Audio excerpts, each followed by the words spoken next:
How come, even though new cells grow all the time in our body, we don't all get lots of tumours? This is thanks to apoptosis, or cellular suicide if you like.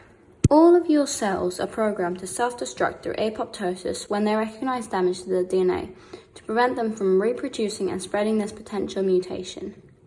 These mutations can happen through exposure to harmful radiation, chemicals, or simply when the cells get old.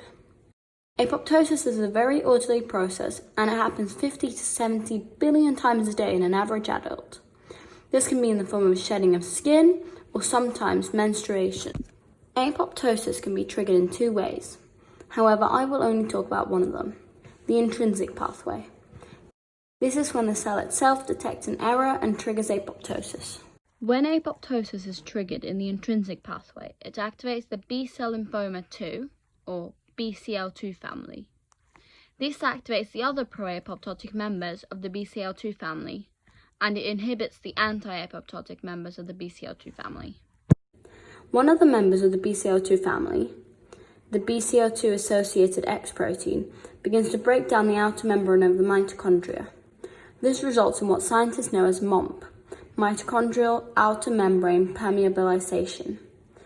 When this happens, the cell is completely committed to apoptosis.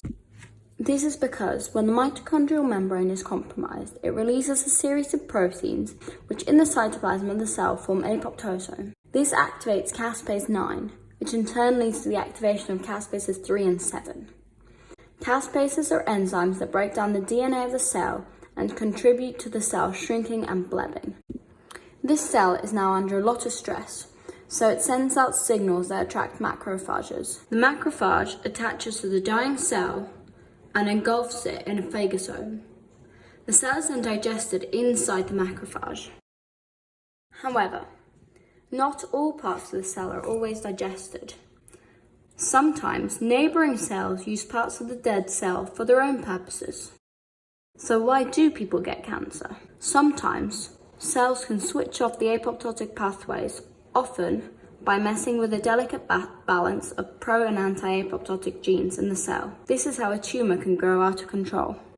Scientists believe that finding out more about the precise mechanisms and triggers of apoptosis is the key to finding the cure for diseases like cancer, where there's too little apoptosis, but also for diseases like Parkinson and Alzheimer's, where there's too much of it. They hope to find a way to switch apoptosis on and off in patients to cure or at least halt the spread of the disease. Therefore, research on apoptosis is very important.